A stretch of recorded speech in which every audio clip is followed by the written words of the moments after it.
আসসালামু আলাইকুম, কেমন আছেন সবাই? দেখেন গাছগুলো সব এখন মরে যাবে। লন্ডনে অনেক শীত পড়ে যাচ্ছে, অনেক ঠান্ডা। গাছগুলো কেটে ফেলতে হবে, খুব মায়া লাগছে। এখনো টমেটো ভরা গাছে। এই যে এটা কালো রঙের টমেটো বেশ কিছু হয়েছিল আমার। আগে কিছু রান্না করে ফেলেছিলাম, সালাদ বানিয়েছিলাম। এই যে গাছে এখনো সিম আছে, এটাকে বলে রানার বেঞ্চ। এটা আমাদের দেশি সিম যে সেটা না, এটা রানার বেঞ্চ, অনেক হয়।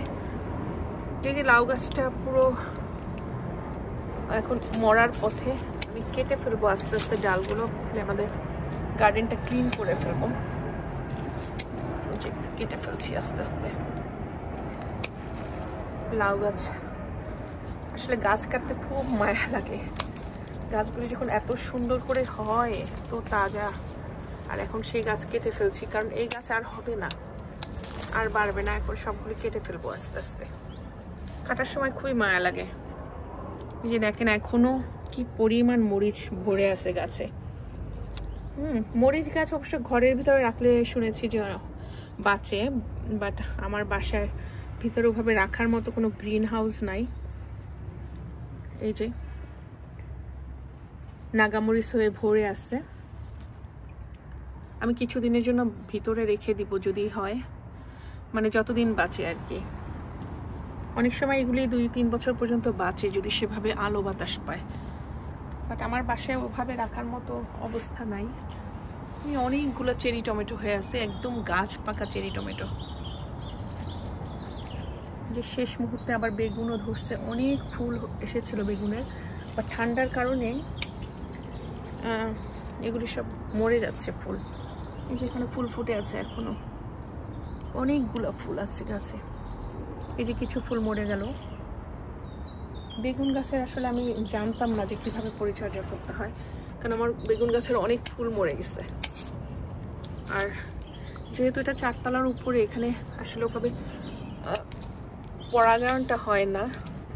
মায়া লাগছে আসলে গাছগুলি কাটতে খুব, কিন্তু কিছু করার নাই, কেটে ফেলতে হবে। ইনশাল্লাহ নেক্সট ইয়ারে যদি আবার সুযোগ করতে পারি আবার লাগাবো। গাছগুলি কাটতে আসলেই খারাপ লাগে। যখন হয় তখন এত ভালো লাগে, পুরো সবুজ হয়ে থাকে। আর হবে না, কেটে ফেলা ছাড়া আর কোনো উপায় নাই।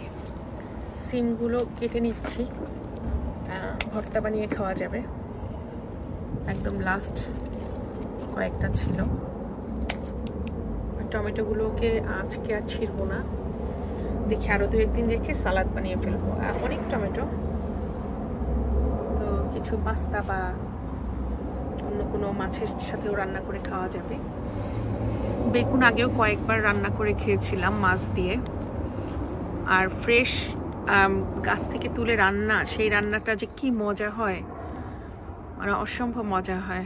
আলহামদুলিল্লাহ বেশ কিছু সবজি খেয়েছি এবার। লাউ খেয়েছি, আমার আগের ভিডিওতে দেখেছেন। সুন্দর করে মরিচগুলো হয়েছিল। এত ঠান্ডা পড়ে লন্ডনে যে একটা গাছও এখানে টিকবে না।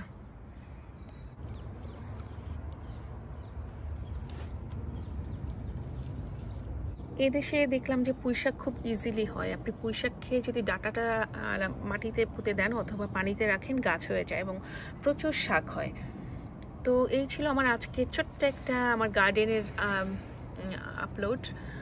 যারা আমার চ্যানেলে এতদিন ধরে আছে সবাইকে অনেক অনেক থ্যাঙ্কস। আর প্লিজ আমার চ্যানেলটা যদি ভালো লেগে থাকে সাবস্ক্রাইব করবেন, আমার পাশে থাকবেন। আর যারা সাবস্ক্রাইব করেছেন ইতিমধ্যে তাদেরকে অনেক অনেক ভালোবাসা। আল্লাহ হাফিজ, আসসালামু আলাইকুম।